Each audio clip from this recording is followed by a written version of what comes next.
Assalamualaikum warahmatullahi wabarakatuh. Sampurasun. Kumaha kabarna dinten ieu? Mugia hidup sadayana aya dina kaayaan sehat. Hayu urang ngamanfaatkeun sesi diajar urang. Hayu tingkatkeun deui semangat diajarna. Alhamdulillah ayeuna tiasa tepang virtual sareng ibu dina pangajaran basa Sunda kelas 4. Ieu pangajaran basa Sunda teh bakal ngaguar ngeunaan pupujian, ngapalkeun harti kecap, jeung ngaregepkeun pupujian. Tiasa diuninga oge ku hidup sadayana dina buku paket Midadami kelas 4 kaca 2 dugi kalima. Kalayan nyebat bismillah. Bismillahirrahmanirrahim. Hayu urang kawitan materi pengajaranana. Sateu acanana diajar langkung ti payun. Hayu urang ngadoa babarengan. Bismillahirrahmanirrahim.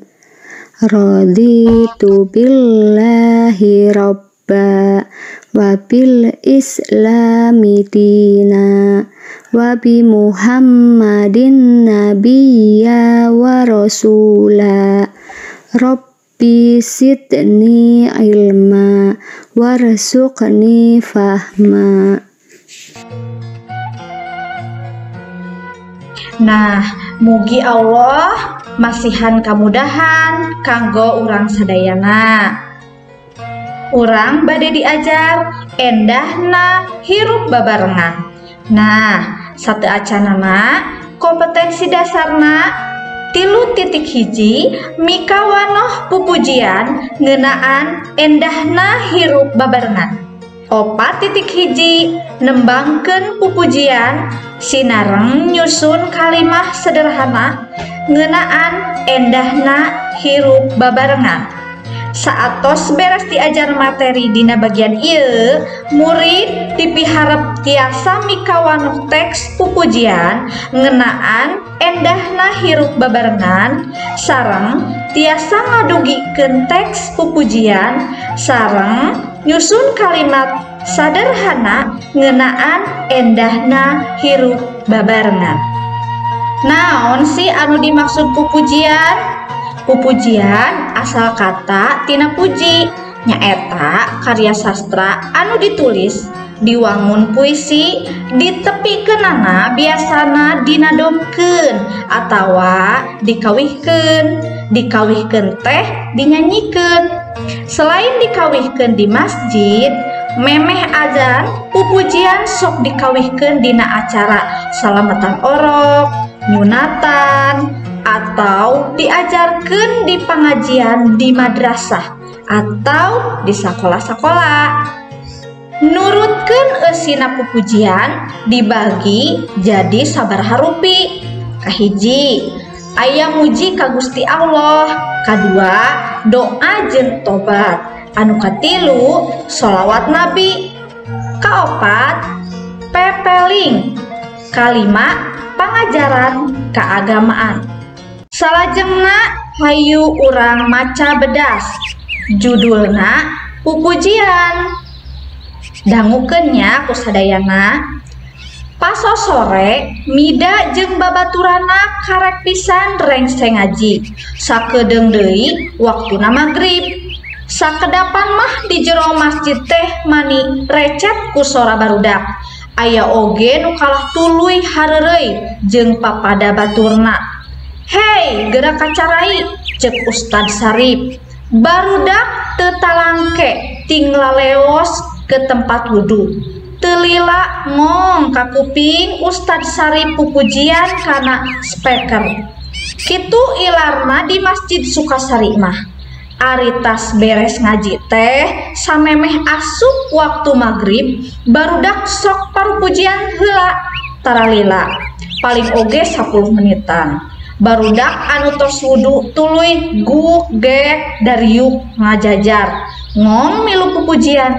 Nah, pupujianna kawas kieu.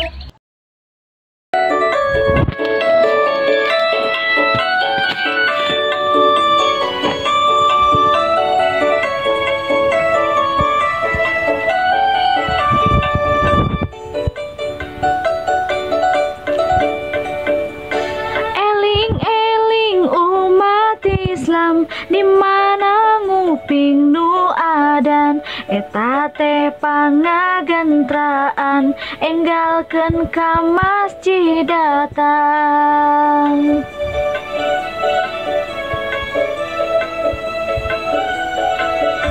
Ari sholat berjamaah kalakuan ahli sunnah, masjid teh tempat ibadah nu dimuliakeun ku Allah.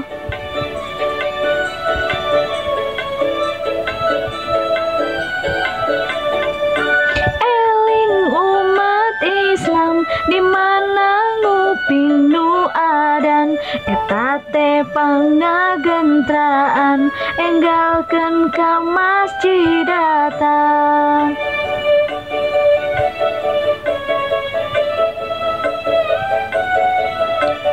Ari sholat berjamaah kalakuan ahli sunnah, masjid teh tempat ibadah nu dimuliakeun ku Allah.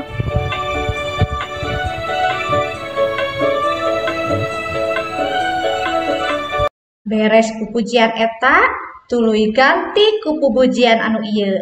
Yuk, cuang dangukeun ku sasarengannya.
Nu matak barudak ulah tinggalkan sholat, sabab jalma anu sok tara sholat mah sakratul mautna bakal dinyerikeun ku Allah Subhanahu wa Ta'ala. Ulah diengke-engke deui sholat teh. Daapan salah sahiji abdolna sholat teh naon cik barudak? Cek Ustad Sarip. Nah, di awal waktu tembal barudak mani raeng, sok ayeuna mah geura adan. Cek Ustad Sarip, anu dititah adan cengkat, ngong adan, sanggeus adan, sung disambut ku qomat, barudak tuluy salat berjamaah di imaman ku Ustad Sarip. Nah, maca bedas atos mung sakieu dilajengkeun kana ngapalkeun harti kecap. Nah, tadi aya recet. Recet harti kecap naon? Recet teh harti kecapna kadenge loba nu ngaluarkeun sora seperti sora manuk atawa sora barudak. Nah, talangke harti kecapna harese antare rek indit-inditan. Nah, nu katilu ngagentraan harti kecapna nyauran atawa ngageroan.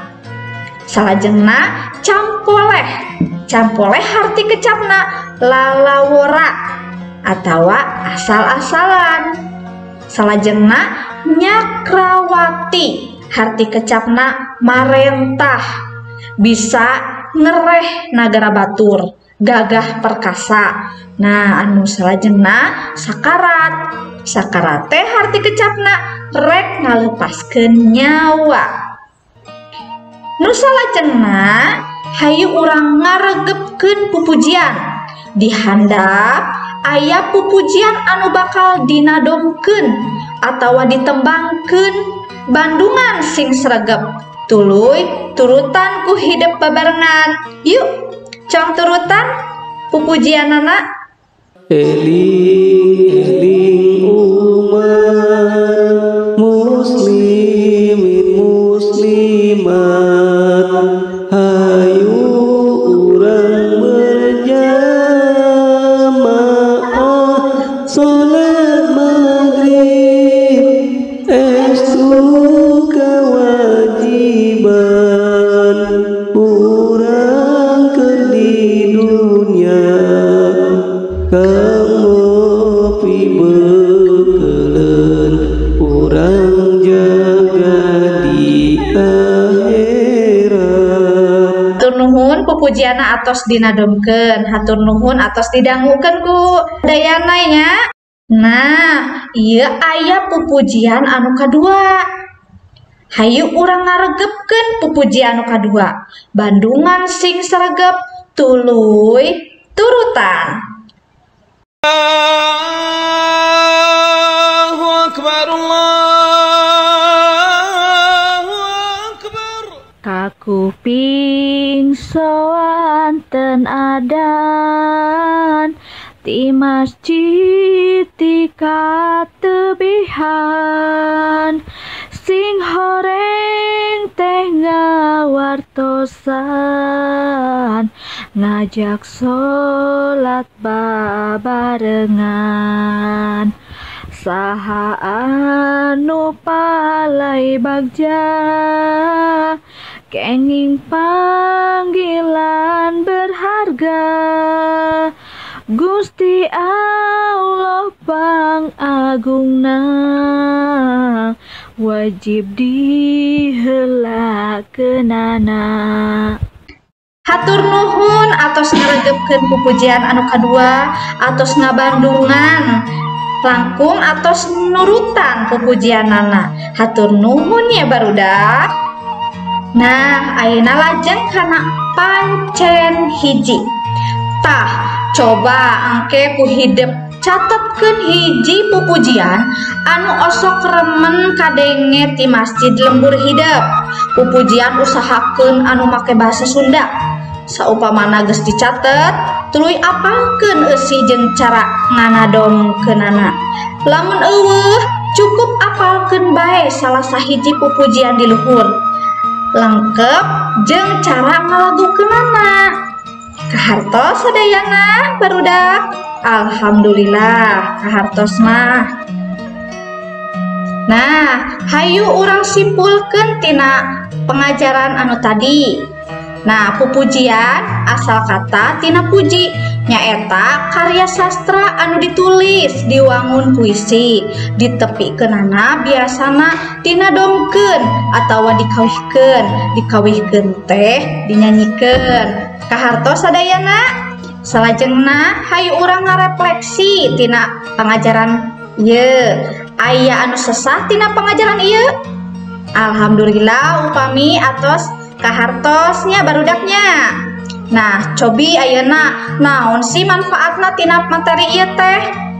Materi pengajaran ieu ngajarkeun ka urang sadayana upami ngadamu adan enggal sumping ka masjid, upami ngadamu adan enggal salat berjamaah supados urang sarerea janten ahli surga. Kahartos barudak? Alhamdulillah upami kahartos mah. Sate acana ditutup pengajaran ieu, hayu urang ngadoa sasarengan. Bismillahirrahmanirrahim. Wal 'ashr. Innal insana lafi khusr. Illal ladzina amanu wa 'amilus shalihati wa tawasaw bil haqq. Wa tawasaw bil haqqi wa tawasaw bis sabr. Alhamdulillah, hatur nuhun ka barudak sadayana. Pesen ibu, hidup kedah tetap semangat sareng dijagi kesehatanana. Teu kenging hilap kana 5M, nyaeta nu kahiji nganggo masker, nu kadua ngawasuh panangan, anu katilu nyingkahan balerea, anu kaopat kurangan mobilitas, anu terakhir tuang-tuangan anu sehat. Ngartos kasadayana barudak. Tah rupina kitu pengajaran dina waktu ayeuna, mugia anu dijentrakeun ku ibu tiasa dipikahartos kalayan hidup, tiasa diajar deui anu langkung daria di bumi sawang sewangan. Hatur nuhun kana parahatosanana, hapunten tina kakiranganana. Pangajaran basa Sunda dina waktos ayeuna cekap dugi ka dieu. Wassalamualaikum warahmatullahi wabarakatuh.